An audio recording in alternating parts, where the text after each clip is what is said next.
Greetings. I'm Steve Shields, author of Divergent Paths of the Restoration, the 5th edition of which was published just last August 2021 by Signature Books of Salt Lake City.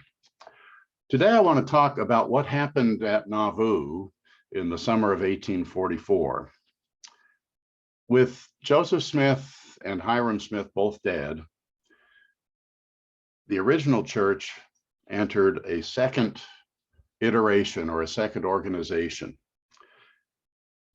The only leaders possible at that moment were the 12 apostles and the other counselor in the first presidency, Smith-Rigdon, most of whom were not in town at the time this happened. Sidney was back in Pennsylvania. Brigham Young, who was president of the 12 apostles, and several of the other members of the council were out east in the United States doing missionary work. And it took them a few weeks to return to Nauvoo once they heard the news, which also took quite some time to get to them. So the original Church 1.0 ends in the summer of 1844. And the second original church, the original church second organization 2.0 began at that time with what many historians have called a succession crisis. The succession crisis was resolved not by one single leader coming forward and taking charge, but by a fragmentation of the original church. The church fragmented into multiple iterations, each with a claimant to the prophetic office for the most part. Between 1844 and the mid-1860s, about 20-year period of time, I call the fragmentation era. Different leaders emerged, some with claims of angelic ordination, some with claims of other visions, etc. So the original Church 2.0 began to fall into about, I've counted about 47 different proposed organizations, some of which survived in the long term.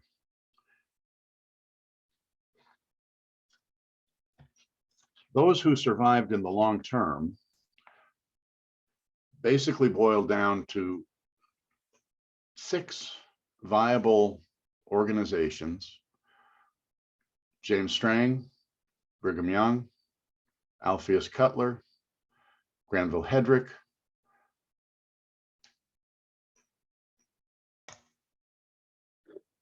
Joseph Smith III, and William Bickerton. Throughout the history of the church, since 1844, or I should say throughout the histories that are being written about the church, the original church, there's been a lot of metaphorical blood that has been spilled over issue of succession and presidency and various other doctrinal matters. That exercise boils down to claims as to who is right and who is wrong. Primarily, if I'm right, and I know I am, then you are surely wrong. A good deal of bloodletting was based on an erroneous understanding of the meeting that was held in Nauvoo in August of 1844, or the disunity of them. I believe that the unity or disunity of the movement ultimately hinges on the succession issue that emerged that summer, and the unity is expressed only through the fragmented 6 major organizations that emerged during that era.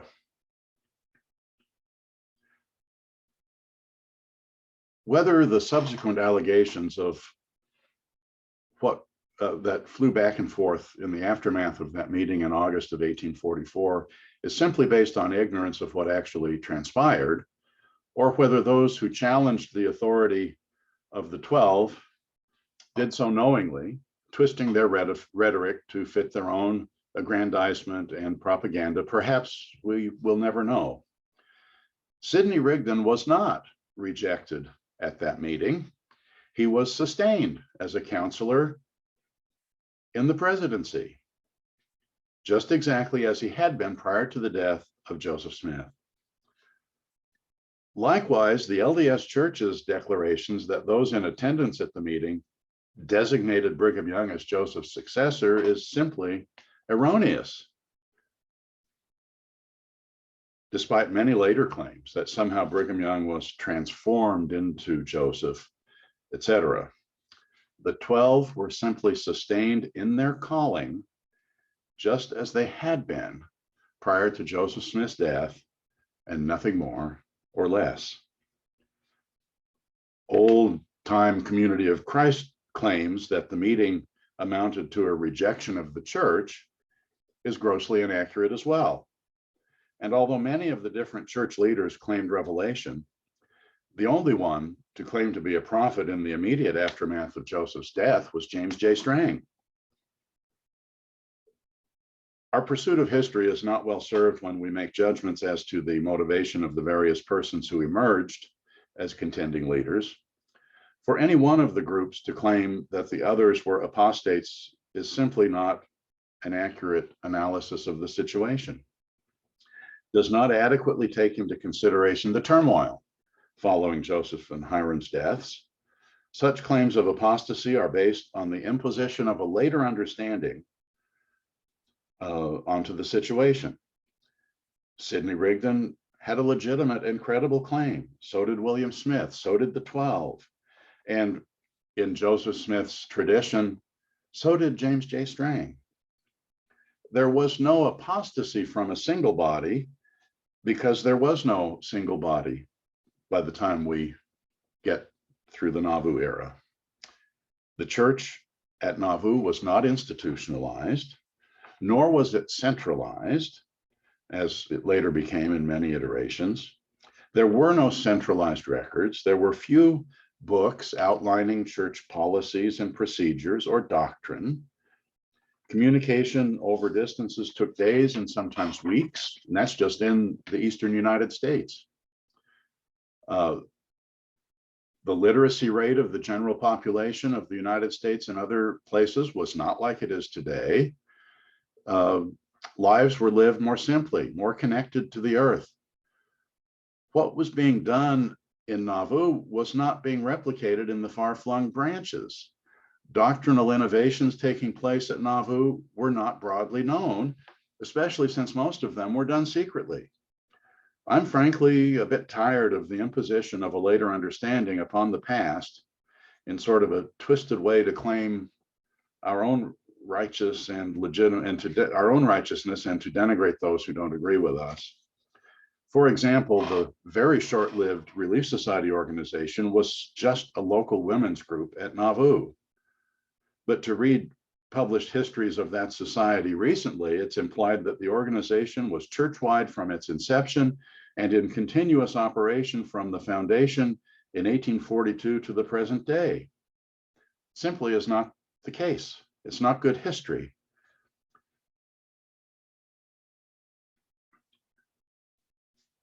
When Joseph was suddenly and unexpectedly killed, the church fell apart. It blew apart at the seams. I think Joseph had been the glue that held together a rather fragile alliance of many strong-willed type A personalities. The tensions that contributed to the fragmentation of the church had been brewing for a long time. To contend that there was an orderly transition of leadership, that the succession crisis was solved, somehow at one moment in time, it just doesn't bear out with the facts of history. I think we've done great damage by using history and by using a faith rubric to attempt to prove or disprove one position or another. For example, there are the numerous but very tired declarations that everybody but Brigham Young asserted claims of leadership for financial gain. I remember my employer in Utah many years ago, upon learning I had joined Community of Christ, retorted, "Well, what did Joseph Smith III ever do that was productive? He only took the presidency of Community of Christ because he'd failed at everything else and was desperate to support his family with the salary provided him by the church." Or the inference that William B. Smith united with Community of Christ for the financial support they provided him. Or that a sign of the true church is that there is no paid ministry, when that's not entirely accurate at all levels of church leadership, at the church leadership structure. There's a bunch of myths running around the movement that need to be exploded. Many have suggested that the various changes that took place in the church between 1829 and 1844 were simply the natural growth and adding of line upon line and precept upon precept. I used to think along those lines, but if the church was a restoration of something that had existed in ancient times at one moment in time, it makes no sense whatsoever to stretch the process out over 15 years to complete a restoration. In fact, if such a restoration required several years, how can we possibly be assured that the restoration was completed at the time of Joseph's death? And if it was completed, doesn't that make any of Joseph's successors sort of second rate and perhaps even not necessary? Restoration in that sense does imply that we got it all. Additional revelation would not be necessary. Or was Joseph actually engaged in a grand exploration of his own place in the cosmos, continually trying different things, casting aside those that didn't work very well, only to try something else? Nothing that Joseph did worked very well. It never lasted a long time. Even the Book of Mormon seems to have been put on the back burner, with scant attention paid to it by Joseph in his later years, most likely because it ceased to have any connection and provided no scriptural support for his doctrinal explorations. Would be a fascinating study, perhaps, to look at the record of discourses by Joseph Smith and to see how often the Book of Mormon was referred to. In the aftermath of Joseph's death, there were some common threads of understanding and agreement, even though all of the church membership did not agree on the appropriate course of action for the future. Most of the members and leaders did agree in the common vision of the restored gospel, as we call it now, however expressed in its different ways. Most agreed on some role for Joseph Smith Jr. in the Book of Mormon in the church. 3 claimed legitimacy of succession by means of appointment: James Strang, who claimed a letter of appointment as well as angelic ordination; Alphaeus Cutler by appointment through his membership in the Council of Seven; and eventually the Community of Christ by appointment of Joseph Smith III, even though the Community of Christ needs to come to grips with its heritage in Strang's church. Brigham Young and Granville Hedrick used very similar rationale to proceed with the reorganization of the presidency of the church, and William Bickerton, distressed over the terribly confused nature of the church, prayed and had a heavenly vision not unlike Joseph Smith's experience some 30 years or so earlier.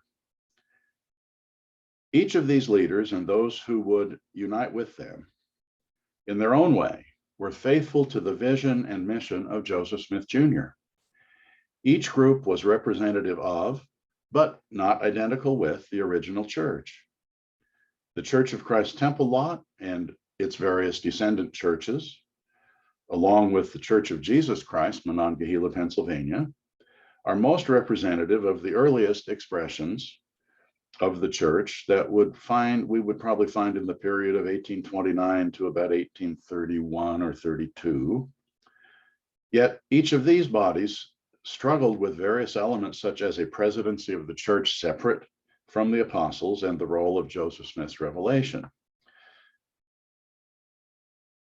The Community of Christ, and perhaps some others are representative of the Kirtland Temple era.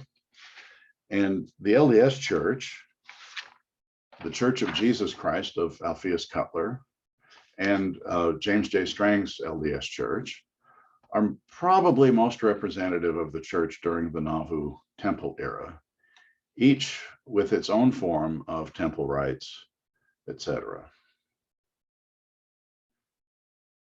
Over the intervening 150 or so years since Joseph Smith's death, there have been at least 500 different expressions of the little church that began so humbly with a few baptisms in New York and Pennsylvania in 1829 and 1830.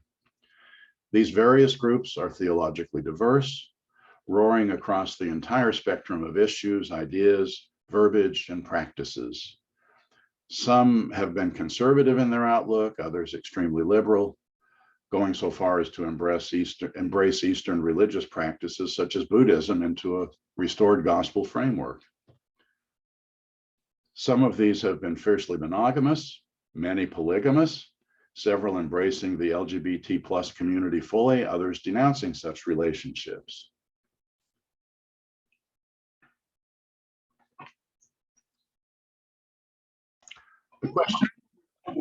The question that I'm often asked is, will the Latter-day Saint movement, or as I call it, the Smith-Rigdon movement, ever be able to find enough common ground to come back together?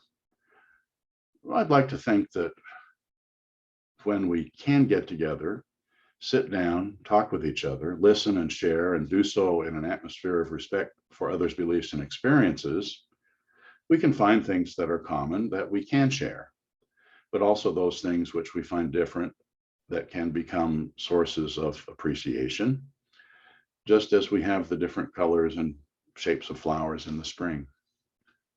I believe ultimately there is only one true church, the Church of Christ Jesus, and that church is expressed in all of the diversity of God's pervasive power everywhere and anywhere a person or persons are seeking after truth. So we should keep digging into our history, keep learning about each other, keep coming together for the purpose of celebrating our common heritage and reveling in our wide variety of differences, coming together to listen, not to position, coming together to learn, not to teach, coming together with love and respect in the spirit of seeking truth. I hope you'll buy the book. I hope you'll do just all of that. Thanks for listening.